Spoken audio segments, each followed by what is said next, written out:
안녕하세요. 초록계 강희정 목사입니다. 지난 시간까지는 이제 죄를 사하시는 권세, 그러니까 질병 고치고 귀신을 쫓아내고 자연계를 다스리는 권능을 보여주실 뿐만 아니라 이제 죄를 사하는 권세까지 보여주셨다면, 오늘은 질병을 치료할 뿐만 아니라 죽은 자도 살리시는, 점점 더 이제 하나님만이 하실 수 있는 그런 모습을 보여주시면서 질병 걸린 자, 그 다음에 죽은 자까지 살리시고, 그 다음에 귀신으로 병든 자를 고치시면서 이들이 목자 없는 양처럼 고생하고 기진하는 모습, 이것에 대해서 불쌍히 여기시는 예수님, 그래서 추수한 일꾼을 보내달라고 말씀을 하고 계십니다. 먼저 요약을 한번 보겠습니다. 이 요즘 유행하는 재미나이에서 슬라이드를 이렇게 만든 겁니다. 그래서 슬라이드라고 명칭을 하겠습니다. 오늘은 20주 불쌍히 여기시는 예수님, 9장 18절에서 38절, 죽음과 질병을 이기시는 메시아의 권능, 그 다음에 목자함인 양을 향한 애끓는 마음, 이 두 가지 주제로 볼 수가 있습니다. 전체적인 구조를 한번 보겠습니다. 근데 성경을 좀 봐야겠죠? 전체를 한번 보면은 18절에서 38절 전체 구조, 18절에서 19절은 회당장 야이로의 딸이 죽었기 때문에 이렇게 나왔습니다. 18절, 19절. 예수님께서 치료하려고 따라가시다가 12년 동안 혈류증을 앓는 여인이 끼어들죠. 20절로 22절. 이 여인을 고치시고 다시 18절에서 회당장 야이로가 간청한 그 딸을 23절, 26절에서 살리시는 모습이 여기 나와 있습니다. 그 다음에 다시 27절에서 34절은 두 가지 병에 걸린 사람을 치료하는데, 두 명의 맹인, 보지 못하는 사람과 말 못하는 사람. 말을 못하는 것은 듣지 못하기 때문에 말을 못할 수도 있기 때문에 듣지 못하고 말을 못하는 사람, 이 두 종류를 치료를 하시고, 마지막에 35절에서 38절에 추수와 일꾼들, 목자와 양같이 기진하고 고생한다. 병 걸리고 아프고 귀신 들리고 죽었고, 목자 없는 양처럼 고생하는 모습을 이렇게 병자들을 통해서, 귀신 들린 자들을 통해서 이렇게 보여주시면서 이들을 향한 일꾼을 보내달라고 말씀하시는 그런 모습이 이제 전체적으로 나와 있습니다. 슬라이드 보니까 참 정확하게 딱 되어 있죠. 그래서 이제 구체적으로 한번 들어가 보겠습니다. 18절에서 19절까지. 18절에 보면 예수께서 이 말씀하실 때, 앞에 있는 말씀이죠. 요한의 제자들이 금식에 대해서 왜 금식 안 하십니까? 이러한 이유로 금식 안 한다, 이렇게 말씀하실 때 한 관리가 왔습니다. 이 슬라이드를 보시면서 제 설명을 들으시면 될 것 같습니다. 이 한 관리는 마가복음과 누가복음은 야이로가 합니다. 회당장 야이로. 회당장, 여기서 나와 있다시피 회당장은 예배의 순서와 진행을 맡은 평신도입니다. 평신도 지도자이고 지역에 상당한 영향력을 가진 인물입니다. 이런 영향력 인물이 절을 했습니다. 절하며 나오지 않습니까? 절하며 이르되 내 딸이 방금 죽었사오니 그 몸에 손을 얹으소서 살아나겠나이다. 절을 했습니다. 죽은 딸을 살아나게 하실 수 있는 분으로 알았기 때문에 나왔겠지 않습니까? 그러니까 신성을 사실은 인정하는 거죠. 어느 정도 인정하는 거죠. 물론 간절한 마음 때문에 절하는 것도 있지만, 죽은 딸을 갖다가 살려달라고 말할 정도면은 예수님의 신성에 대한 권위를 인정했다고 볼 수 있습니다. 대단한 믿음이죠. 병을 낫게 주십시오, 그 정도가 아니라 방금 죽었어. 물론 너무나 이렇게 간절한 심정이기 때문에 혹시 죽은 자도 살릴 수 있지 않을까 하는 마음도 있었겠지만, 신성을 인정했다고 볼 수 있습니다. 예수님께서 즉시로 일어나 따라가시며 제자도 같이 갔습니다. 이 사람의 믿음을 보시고 즉시 반응을 했습니다. 가시다가 20절로 22절에 보면은 12년 동안 혈루증 앓는 여자를 만나게 됩니다. 그래서 20절에 12해 동안 혈루증하는 여자가 예수의 뒤로 와서 겉옷가를 만졌다고 그랬습니다. 12년 동안 혈루증이라는 것은 피가 계속 나오는 겁니다. 물론 여자들은 그 생리를 하기 때문에 한 달에 한 번씩 피가 나오지만 정상적인 것을 말하는 것이 아닙니다. 레위기 15장의 유출병 굉장히 부정하다고 생각했기 때문에 사회적으로 격리가 됐습니다. 완전히 단절이 되었습니다. 그래서 몰래 와서 뒤로 와서 겉옷가를 만졌습니다. 이 겉옷가의 그림도 잘 나와 있지만 유대 남성들이 하나님의 계명을 기억하기 위해 겉옷의 네 기퉁에 대한 술입니다. 술. 여인은 예수님의 이 거룩한 옷을 자신의 부정이 닿으면 정결해질 것을 굳게 믿고 겉옷만 살짝 만졌습니다. 물론 이제 미신적인 요소가 있죠. 그 당시에는 아주 능력 있는 사람의 겉옷을 만지면 뭔가 자기가 그 기운이 전달된다고 생각을 했습니다. 미신적인 요소가 있지만 그래도 절박한 가운데 부르짖는 그 여인의 목소리를 외면치 아니하시고 겉옷가만 만졌는데도 예수님은 생명의 근원이시기 때문에 낫게 되었습니다. 그래서 22절에 예수께서 돌이켜 보시며 이르시되 따라 안심하라 네 믿음이 너를 구원했으니 여자가 즉시 구원을 받았다. 겉옷만 만져도 구원을 받겠다는 믿음을 가졌기 때문에 물론 미신적인 요소는 있지만 그 믿음을 보시고 따라 안심하라 내 믿음이 너를 구원하였다. 좀 애정어린 말씀으로 따라 내 믿음이 너를 구원하였다. 여자가 즉시 구원을 받게 되었습니다. 이제 구원을 받아서 이제 공동체로 들어갈 수 있죠. 부정한 자가 아니니까. 이제 즉시 구원을 받아서 공동체로 돌려보내시는 그런 모습을 보여있습니다. 누가복음은 좀 구체적으로 기록되어 있죠. 누가복음에는 내 손을 댄 자가 누구냐? 그 베드로가 아니 이 많은 사람들이 다 밀려드는데 누가 손을 댔다고 말씀하십니까? 그 예수님이 내게서 능력이 나간 줄 알미로다. 예수님이 몰라서 물어본 게 아니라 자기가 은혜를 받았으면 그걸 증거해야 된다는 것입니다. 그래서 우리가 받은 은혜가 있으면요 감사한 마음으로 그를 다른 사람에게 증거를 해야 된다는 거예요.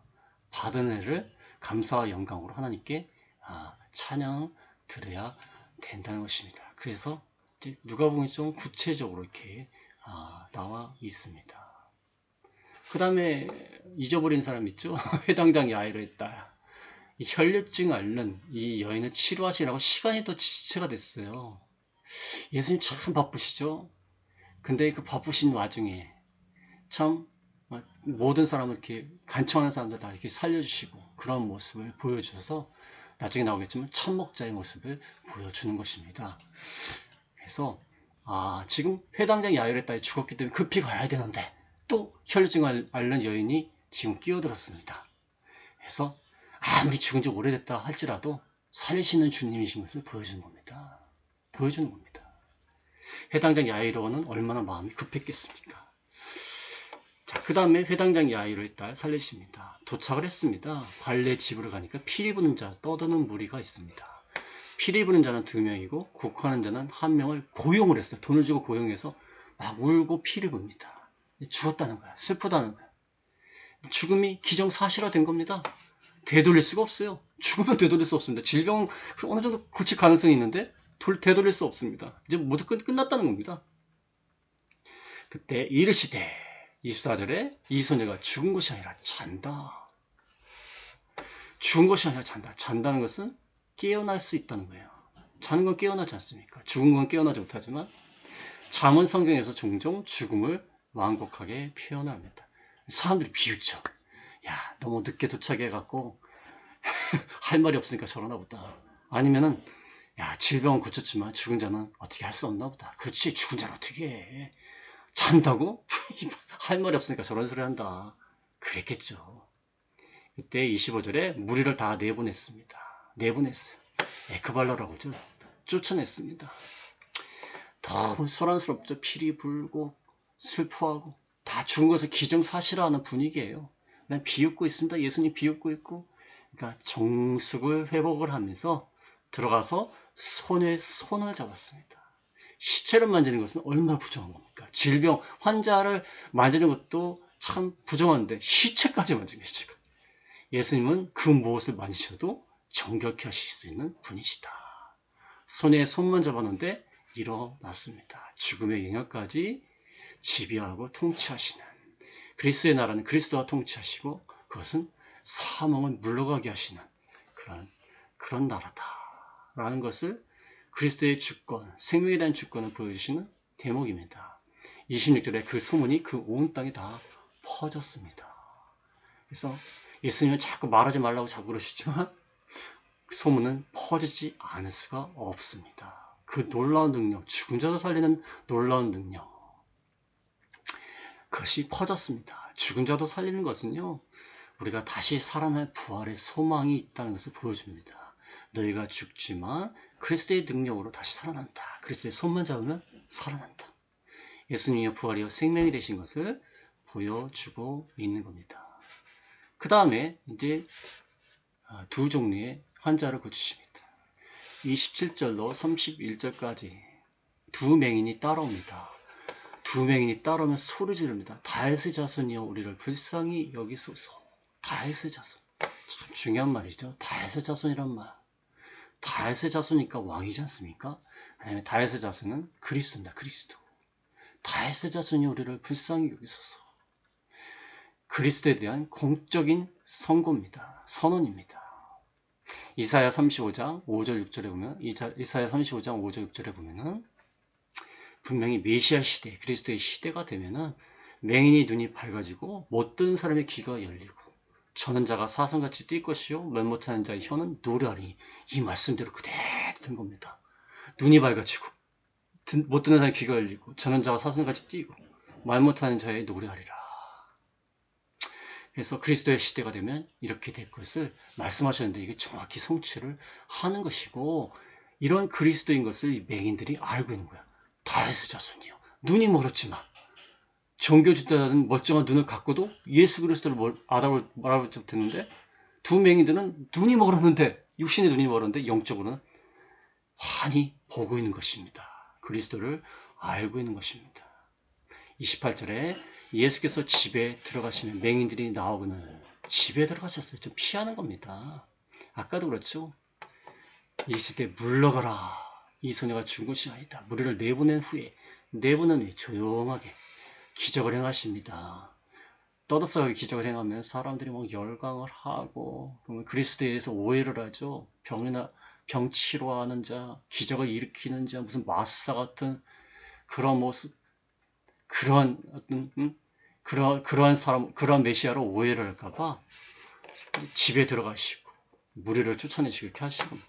집에 들어가서 맹인들이 그게 나오니까 내가 능히 이 일을 할 줄을 믿느냐? 내가 예수님에게 집중하라는 거예요. 예수님을 믿으라는 거예요. 예수님의 권능, 예수님을 신뢰하라는 것입니다. 믿느냐? 그러합니다. 그러니까 29절에 예수께서 눈을 만지시며 너희 믿음대로 되라. 눈을 만지셨습니다. 계속 만지십니다. 부정하지만 만지십니다. 사랑과 긍휼로서 만지시면서 믿음대로 되라. 예, 주석에 보니까 중요한 내용이 나와요.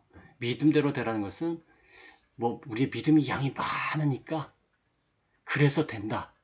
뭐 믿음이 어떤 기적을 일으키는 수단으로서 그게 아니라 하나님이 역사하는 수단으로서의 믿음입니다. 하나님이 우리가 막 열심히 믿는다고 해서 하나님의 뜻이 아니어도 된다? 그건 아니에요. 그렇지만 하나님의 뜻이면 믿음을 통하여서 되는 겁니다. 그러니까 내가 이만큼 믿었으니까 된다. 그게 아니에요. 내 공로가 아니에요. 내 공로가. 내 믿음을 통하여서 하나님이 역사하시는 거예요.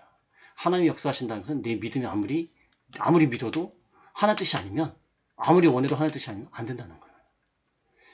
그래서 믿음대로 되라 했더니 30절에 눈이 밝아지고 엄히 경고하셨습니다. 예수님 또 경고하시죠.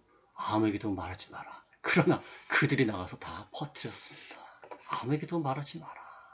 근데 다 퍼뜨리는 바람에 나중에 이제 종교 지도자들이 이제 예수님을 적대하는 그런 상황으로 자꾸 가는 것입니다. 뭐 어쩔 수가 없죠. 그 다음에 32절, 34절에는 또 다른 종류의 환자를 만납니다. 32절에 그들이 나갈 때에 귀신 들려 말 못하는 사람. 귀신이 들려. 귀신 때문에 병이 왔다는 것입니다. 모든 병이 귀신 때문에 오진 않지만 여기는 귀신 때문에 병이 온 것입니다. 말 못하는 사람은 듣지 못하기 때문에 말을 못합니다. 또 그냥 말을 못할 수도 있겠죠. 듣지 못하고 말 못하는 건 농화라고 그래요. 근데 여기는 그냥 말 못하는 사람이 있을 수도 있죠. 농화나 아니면 벙어리 있을 수 있는데 벙어리란 말을 쓰지 말라고 그러는데 그렇습니다. 귀신들은 말 못하는 사람을 이렇게 데려오니까 귀신이 쫓겨납니다. 말 못하는 사람이 말을 합니다. 귀신 때문에 병들었다는 걸 알 수 있죠. 우리가 놀랍게 여기 이르되 이스라엘 가운데 이런 일을 본 적이 없다. 본 적이 없다. 선지자들이 어느 정도 기적을 행하지만 이 정도로 죽은 적을 살리고 귀신들이 팍 쫓겨나고 질병이 다 고쳐지고 이런 일 본 적이 없다. 그래서 그리스도의 신성을 점점 더 드러내고 있습니다. 그렇지만 바리새인들은 뭐라고 하죠? 귀신의 왕을 의지하여 귀신을 쫓아낸다. 귀신의 왕을 의지해서 고쳐진 것은 사실이고 죽은 자가 살아나는 것은 다 보여진 거예요. 그러니까 그러면 인정하겠다. 그런데 출처가 귀신과 함께 손잡고 한 것이다. 그 귀신과 함께 나중에도 나오겠지만 귀신과 함께 손잡고 합니까? 귀신과 함께 손을 잡고 했는데 귀신을 쫓아내요? 무슨 말입니까? 말이 안 되죠. 사탄과 결탁해서 귀신을 쫓아냅니까? 말이 안 되는 얘기죠. 그냥 할 게 없으니까 하는 말입니다. 그래서 이제 종합적으로 딱 보면 딱 정리됩니다. 야이로 죽음 가운데 있는 절망, 체면을 다 버리고 엎드립니다. 즉각적으로 살리시는 모습, 혈류증, 부정하고 단절되어 있는 모습, 절박한 속에서 겉옷을 만지니까 정결하게 되고 사회적으로 복귀합니다. 두 맹인, 다윗의 자손이요 하면서 고백을 합니다.